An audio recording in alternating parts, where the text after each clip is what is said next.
Ah, falei que eu sou estuprador agora. Olha, jamais ia estuprar você, que você não merece. O Brasil é um dos países signatários das leis de direitos humanos e por isso tem a obrigação de combater a violência contra as mulheres, por considerar tal forma de violência uma clara violação dos direitos humanos. Desde a promulgação da Lei 11.340 de 2006, conhecida como Lei Maria da Penha, que é considerada um divisor de águas na abordagem jurídica brasileira na luta contra a violência baseada no gênero, o Conselho Nacional de Justiça, CNJ, tem buscado aprimorar o combate à violência contra a mulher. São 15 anos em vigor no país. A Lei 11.340, de 7 de agosto de 2006, mais conhecida como Lei Maria da Penha, recebeu esse nome em homenagem à farmacêutica cearense Maria da Penha, que foi vítima de violência doméstica e lutou para que o companheiro dela, que foi o próprio agressor, fosse condenado. Essa legislação cria mecanismos para coibir e prevenir a violência doméstica e familiar contra a mulher no Brasil. Eu não ia pagar para ver se ele realmente ia me matar ou não. E eu me lembro a primeira vez que eu fui na delegacia, isso lá em 2006 mais ou menos. Eu fui denunciar aqui na delegacia da Forquilinha. Ele olhou para mim, eu cheia de hematomas, cheia, mas assim, sabe, o rosto todo deformado, arranhões no braço, porque ele tinha me espancado a noite inteira. O delegado olhou para minha cara e disse assim: isso é normal, daqui a pouco passa. Vai para casa, não tens que fazer boletim de ocorrência, porque briga de marido e mulher, isso acontece. Sabe, foi o primeiro balde de água fria que eu tive na minha vida. Caraca, eu não tenho quem recorrer. Desde a promulgação da Lei 11.340 de 2006, conhecida como a Lei Maria da Penha, que é considerada um divisor de águas na abordagem jurídica brasileira, na luta contra a violência baseada no gênero, o Conselho Nacional de Justiça, CNJ, tem buscado aprimorar e combater a violência contra a mulher. O CNJ mandou criar vários juizados especializados em violência doméstica e familiar, em todo o Brasil, que determina a concentração de esforços nos julgamentos de processos decorrentes da prática de violência doméstica e familiar em 3 meses do ano, março, agosto e novembro. Uma ocorrência policial movimentou a zona norte de São Paulo na tarde desta segunda-feira. Um homem armado fez sua esposa de refém em casa, no bairro da Vila Maria. Uma denúncia ao telefone 190 fez a PM se deslocar ao endereço na Avenida Ernesto Augusto Lopes. Vídeos da ação pipocaram nas redes sociais. A situação era tensa e policiais do GAT, o Grupo de Ações Táticas Especiais, com profissionais capacitados para negociação de reféns, também chegou a ser acionado. Existe na justiça brasileira hoje mais de 1 milhão de processos tramitados relacionados à violência doméstica. Desses, mais de 5 mil são feminicídios. É essencial promover o debate sobre a violência contra a mulher nas escolas, comunidades, igrejas e em todos os espaços sociais. Entrevistamos hoje a ex-conselheira tutelar Vera Nogueira, da região do Grajaú. Dona Vera, a violência que uma mulher sofre afeta também sua família? Por exemplo, os filhos? Na verdade, não tem como tratarmos só da criança, né? Porque uma coisa está relacionada à outra. Então, a gente acaba estendendo isso e encaminhando essa família, muitas vezes, para o CRAS, ou para um atendimento com o psicólogo. A gente acaba estendendo esse atendimento aí para toda a família. Porque, no geral, essa violência ela vem por conta das drogas, da bebida, quando ela chega até a criança, né? Começa pelos pais, então não tem como não estender isso para toda a família. Agradecemos pela entrevista com a senhora Vera Nogueira, ex-conselheira tutelar do Grajaú. Repórter de rua, Yasmin, 8º ano A. É com vocês no estúdio. Conversamos com a Laiane Rodrigues, aluna do ensino médio da ETEC e cofundadora do coletivo CFE, Consciência Feminina na Escola, que nos disse sobre a importância de se falar nas escolas sobre o feminismo e a violência contra a mulher. A importância de se falar sobre a violência é que atingimos pessoas que passam por isso e às vezes não entendem, não tem essa visão ampla que está sofrendo isso dentro de casa ou às vezes até na escola. Quando a gente fala sobre a violência para os jovens, os adolescentes, elas começam a criar um posicionamento sobre. Por isso é importante. Então, a pessoa começa a enxergar e falar, ó, isso daqui é errado. Deixa eu me posicionar. E saber posicionar e saber acolher a mulher que foi vítima. Isso é muito importante. Alguém do grupo que você faz parte já ouviu relatos de pessoas próximas que sofreram algum tipo de violência? Se sim, quais orientações que vocês dão a essa mulher? A gente já ficou sabendo, né? E o nosso espaço, ele é de escuta e acolhimento, né? Nem toda pessoa que sofre violência quer denunciar. Então é importante que a gente tenha que respeitar o tempo da pessoa, né? E se mostrar disponível. E principalmente que o nosso espaço é o local que tudo pode ser dito, sem acusações e pressões. Tudo no seu tempo. A gente tá lá para acolher e é isso. Qual a importância do CFE, Consciência Feminina na Escola, na sua trajetória de vida? Ele me ajudou no autoconhecimento, ele me ajudou a ter mais autonomia, a criar o posicionamento que eu tanto falei aqui, me ajudou a entender as coisas, uma visão bem ampla assim, da vida e de como as pessoas são, de como lidar com as pessoas, de como lidar com o machismo. Criei muito sororidade por todas as meninas, por todas as pessoas, né? Não só sororidade, mas empatia, claro. E ajuda muito. E foi a melhor coisa que aconteceu. Foi a gente ter criado o CFE, a gente ter começado, a gente ter feito essas intervenções, porque no momento das intervenções, quando estavam rolando as ideias, a gente conversava, a gente desabafava e, como eu disse, foi um espaço, um local de acolhimento, que a gente não era julgada, não tinha pressões e não tinha nenhuma acusação. Então, era um lugar de fala e de escuta, o que foi muito importante e que é ainda muito importante. Repórter de rua Ana Clara, 8º ano A, agora é com vocês no estúdio. Conversamos com um policial que nos falou sobre as ocorrências de violência contra a mulher. A abordagem policial para esses casos é diferenciada? Existe um padrão de abordagem para esses casos quando eles chegam no atendimento da polícia? E a abordagem policial aí para essa ocorrência é sempre diferenciada, né? Cada ocorrência tem um padrão, né? Essa é uma, o roubo é outra, mas todas elas têm um padrão. Mas não deixa de ser um atendimento diferenciado. Os casos denunciados pelo 190 de violência contra a mulher são encaminhados à delegacia especializada ou para qualquer outra delegacia? A primeira pergunta aí é assim, depende do grau de gravidade da ocorrência. O primeiro atendimento é sempre na delegacia da área, do bairro. Aí o delegado ele decide ou não se vai para a delegacia especializada. Qual é a sua função na delegacia? Isso. Então, a minha função é a parte operacional, né? Eu trabalho na rua e trabalho no atendimento de ocorrência aí, né? Eu também atendo bastante esse tipo de ocorrência aí de violência doméstica aí.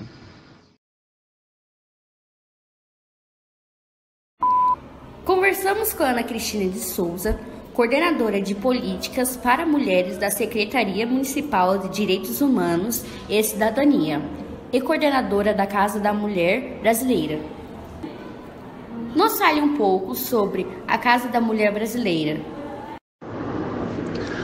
Bom, a Casa da Mulher Brasileira é um serviço de atendimento a mulheres. Qual é o grande diferencial da Casa da Mulher Brasileira? É que ela une num único espaço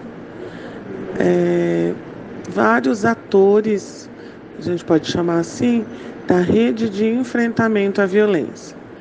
Então, a Casa da Mulher Brasileira é um espaço de pouco mais de 3.600 metros quadrados de construção, acolhe, né, mulheres em situação de violência, de vulnerabilidade, e ela vai aí, nesse acolhimento, prestar um atendimento multidisciplinar, composto por assistentes sociais e psicólogas.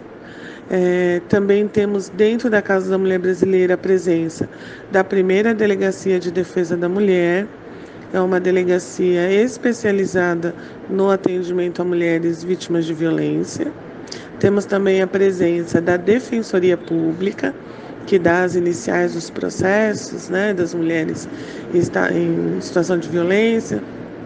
Então, medidas protetivas de urgência, fazer a escuta dessas mulheres aí para as demandas jurídicas que ela traz. A Defensoria faz essa primeira escuta. Temos também a presença da Promotoria do Estado, que também aí faz, né, elas não fazem tanto a escuta, sim, eles fazem algumas, mas isso não é o forte da promotoria. O forte da promotoria é fazer o encaminhamento das medidas protetivas de urgência e fazer a inclusão das mulheres no programa Guardia Maria da Penha. E temos também a presença de uma juíza na casa, é o Tribunal de Justiça, e a função dela é exatamente deferir ou indeferir, se for o caso, as medidas protetivas de urgência, mas também de dar o deferimento para as buscas, né, buscas de pertence, busca de crianças. Às vezes essa mulher, ela foge de casa por conta da violência e ela não consegue trazer os filhos, e aí então, com a presença da juíza, nós conseguimos de maneira mais célere, né, mais rápida, que essas medidas sejam deferidas. Nós contamos também com a presença na casa da Guarda Civil Metropolitana, do destacamento da Guarda que trabalha no programa Guardia Maria da Penha. Então tem uma parte dos guardas municipais, né, que nós chamamos de destacamento, que trabalham no programa Guardia Maria da Penha, e eles então nos auxiliam nos processos de busca, apreensão, nos processos de retirada de pertences, retirada, enfim, das mulheres, das crianças, os filhos dessas mulheres na residência. A guarda faz a escolta também nos casos de mulheres que a gente precisa levar para o fórum, enfim, a guarda nos dá esse apoio. E aí, então, estão presentes na casa todos esses entes nos auxiliando. O que é o programa Guardia Maria da Penha? Bom, o programa Guardia Maria da Penha é uma parceria da Secretaria Municipal de Segurança Urbana com o grupo de enfrentamento à violência doméstica do Ministério Público e a Coordenação Municipal de Políticas para Mulheres da Secretaria Municipal de Direitos Humanos e Cidadania. Esse programa ele foi criado em julho de 2014. Ele é um programa voltado para a proteção de mulheres. Ele tem como objetivo fazer um monitoramento do cumprimento das medidas protetivas de urgência, né, que são emitidas pelo Ministério Público, né, e aí os guardas nesse monitoramento, eles fazem essas visitas para essas mulheres que possuem medidas protetivas, e aí, então eles acabam também orientando as vítimas, prestando um acolhimento humanizado também para as vítimas. Eles acabam falando um pouco dos serviços da ENDE para as mulheres, né, buscarem, se elas estiverem tendo algum problema, alguma dificuldade, elas poderem buscar os serviços também. Enfim, eles fazem esse monitoramento e garantem que o autor de violência está cumprindo as medidas protetivas. Então, é um programa que fica aí sob a gerência, né, da Secretaria Municipal de Segurança Urbana, mas tem aí essas parcerias, o Ministério Público, porque é o Ministério Público quem emite as medidas protetivas, e a Coordenação de Políticas para Mulheres, porque nós temos aí os serviços, né, da rede de enfrentamento, e podemos fazer o acolhimento dessas mulheres quando eles iniciam, quando eles detectam aí a necessidade, né, de fazer esse encaminhamento. O número de casos de violência contra a mulher aumentou durante a pandemia do Covid-19?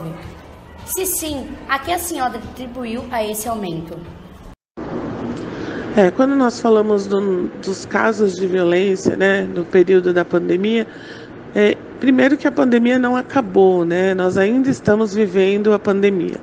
Claro que agora, entendendo um pouco mais essa realidade, entendendo um pouco mais essa dinâmica, né?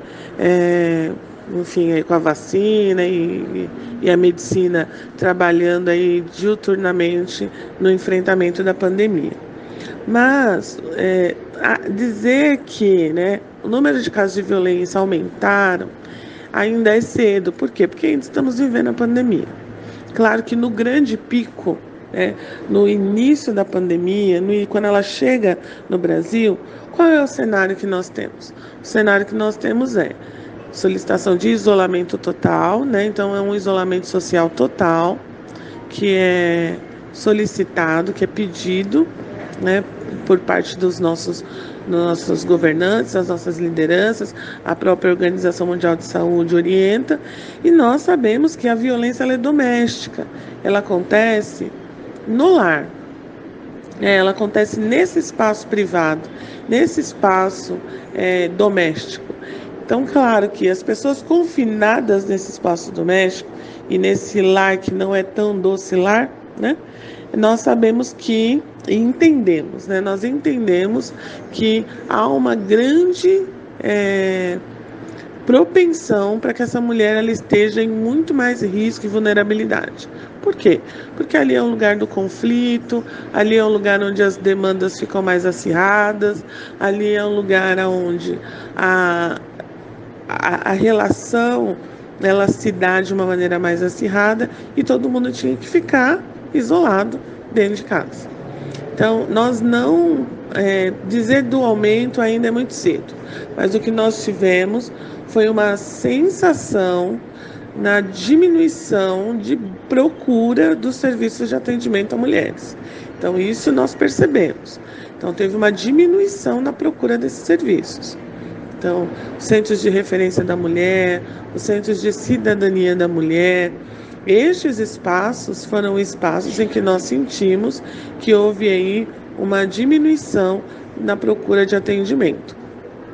E aí, por conta disso, nós entendendo que essa mulher estava dentro do ambiente violento, nós criamos outros canais de atendimento, outros canais aí que essa mulher poderia buscar auxílio. Então, criamos o atendimento do 156, o canal do 156, ele tem um canal exclusivo para atender mulheres em situação de violência. Então, essa mulher ela conseguia solicitar orientação, auxílio por intermédio do canal. Então, este foi um dos mecanismos que nós nos utilizamos, e sem contar também os outros atores da rede, né? O Ministério Público criou o mesmo canal, a Defensoria criou o mesmo canal, todos para que a gente pudesse acolher essa mulher e dar algum tipo de alternativa para que ela voltasse a buscar os serviços, buscasse a voltar a orientação e auxílio, se assim fosse preciso. Então, nós não afirmamos ainda um aumento, mas podemos dizer certamente que houve uma diminuição de cerca de 60% na procura, né, dos serviços de atendimento especializados a mulheres na cidade durante o auge, né, o pico alto da Covid-19. Qual a importância de se falar sobre a violência contra a mulher nas escolas da rede municipal de ensino? Falar sobre o tema de violência doméstica, né, nas escolas e em todos os locais onde a gente pode chegar, né, com essa temática é sempre importante. Mas quando nós estamos falando do ambiente escolar, o ambiente escolar eu entendo que é esse lugar do pensamento crítico, né? A escola, ela é esse lugar onde nós podemos fomentar, nós podemos iniciar o processo de construção de políticas públicas, né? E políticas públicas com foco sempre no exercício da cidadania de maneira plena, né? Então, poder exercitar o nosso direito à vida, exercitar a nossa liberdade, exercitar o nosso direito ao trabalho, à moradia. Tudo isso perpassa, né, e inicia pela escola, né? A escola acaba sendo esse grande palco, né, para que possamos aí desenvolver em nós esse sentimento de cidadãs e cidadãos plenos. Então, falar sobre a violência contra as mulheres, né, falar sobre o machismo, falar sobre esse patriarcado estruturante, né, em que a nossa sociedade está posta, para nós, né, é sempre muito, muito importante. Por quê? Porque é na escola que a gente consegue, por intermédio desse pensamento crítico, ir desfazendo e ruindo essa estrutura patriarcal, misógina e machista que a sociedade tem se construído ao longo de tantas décadas e séculos. Qual o caminho que se deve tomar a mulher que sofre qualquer tipo de violência? A cidade de São Paulo, ela conta com uma rede robusta de equipamentos, né, de atendimento especializado. Então, nós temos a Casa da Mulher Brasileira na região central da cidade, mas temos outros tantos equipamentos aí espalhados pelas regiões, nas mais diversas regiões. Então, nós estamos falando aí de centros de referência da mulher, centros de cidadania da mulher, centros de defesa e convivência da mulher. Nós estamos falando de mais ou menos aí 40 portas de entrada, né, que nós chamamos esses equipamentos, 40 portas de entrada de atendimento especializado a mulheres. Então, são espaços onde essas mulheres vão poder ser ouvidas, serem escutadas as suas demandas e serem, inclusive, preparadas, né, para ir para uma delegacia, para fazer a denúncia, para formalizar o boletim de ocorrência, enfim, para buscar aí os seus direitos, né, e acessar os seus direitos. Então, a mulher, inicialmente, ela pode procurar um desses equipamentos, um desses serviços de atendimento. Para aquelas que não estão tão próximas, procurar a Delegacia de Defesa da Mulher também, que é uma delegacia especializada. Então, a equipe que está nessas delegacias são equipes aí que estão preparadas para esta demanda, né? Procurar, então, as delegacias de defesa da mulher ou os equipamentos de atendimento especializado, que são os centros de referência, os centros de cidadania e os centros de defesa e convivência da mulher espalhados pela cidade. Se você precisa do endereço, pode procurar no site da Secretaria Municipal de Direitos Humanos e Cidadania. Lá você vai ver a aba Mulheres, e aí clicando lá você já vai ver o link com os endereços dos equipamentos de atendimento a mulheres. Agradecemos pela entrevista da senhora Ana Cristina de Souza, coordenadora de Políticas para a Mulher da Secretaria Municipal de Direitos Humanos e Cidadania e coordenadora da Casa da Mulher Brasileira. Bom, para encerrar a minha fala, eu quero deixar uma citação de uma mulher chamada Maya Angelou. Na verdade, Maya Angelou é o pseudônimo para Marguerite Ann Johnson. Essa mulher, ela foi uma escritora e poetisa americana, negra. Ela passou a maior parte da infância dela na Califórnia, Arkansas, São Luís. Viveu com a avó paterna, né, na maior parte da sua infância. E ela passou por muitas coisas. Aos 17 anos, ela se tornou a primeira motorista negra de ônibus em São Francisco, tornou-se mãe solteira, ao dar à luz ao seu primeiro filho, em uma época em que isso não era comum, pois ela nasceu em 4 de abril de 1928, então com 17 anos, era idos aí de 40, então isso não era comum.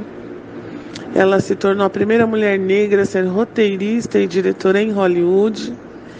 E foi quando surgiu o seu pseudônimo Maya Angelou. Fez trabalhos com muitos conhecidos como Martin Luther King, Malcolm X. Enfim, ela teve uma carreira longa e distinta. Foi poetisa, foi escritora, ativista de direitos civis e historiadora. Atriz, dançarina, cantora. E ela morreu em 28 de maio de 2014. E aí, se vocês quiserem saber um pouquinho mais, depois vocês procurem, né? Os livros, enfim, da Maya Angelou. Ela escreve com o seu pseudônimo. Mas uma frase dela que eu gosto muito, e ela vai dizer assim, uma citação: toda vez que uma mulher se defende, sem nem perceber que isso é possível, sem qualquer pretensão, ela defende todas as mulheres. E eu acho isso tão fantástico, porque eu identifico o que vocês estão fazendo nesta citação da Maya Angelou. Quando vocês, um grupo de meninas decide falar sobre uma temática tão delicada, que é para as mulheres, a violência contra nós mesmas, porque é disso que estamos falando, de uma violência que nós somos o alvo. Nós não temos, talvez vocês não percebam que isso é possível, talvez vocês tenham feito isso sem essa pretensão, mas certamente vocês estão defendendo o direito de todas as mulheres. Então, continuem neste caminho, continuem erguendo essa bandeira, falando deste tema, se especializando neste tema, porque sem nenhuma pretensão e sem sequer perceber que isso seja possível, vocês estão defendendo outras mulheres. Meninas, eu quero agradecer a oportunidade de poder falar. Eu sei que em tempos, como estes que nós vivemos, gostaríamos de estar juntas, fazendo um vídeo, mas nós temos alguns outros veículos que a gente também consegue mandar a nossa mensagem. Então, obrigada por essa oportunidade, obrigada por este tempo com vocês, e continuamos seguindo juntas e seguindo perto, para que aquela que ainda não avançou, avance. Obrigada. Essa foi mais uma reportagem do 8º ano A para o nosso podcast da MF Padre José Pegoraro, o Padrecast. Participaram dessa matéria diretora Giovana, âncoras Yasmin e Nicole, redator José, repórter de pesquisa Ana Laura, montagem Ana Clara, edição Camila e Gustavo, produção Emerson, Viviane e Crispoli, sob a supervisão da professora Tatiane Novaes, professora Renata Yamaguchi, professor Carlos Amorim, coordenador Diego Navarro e a nossa diretora Adriana Costa. Até a próxima, um grande abraço, tchau!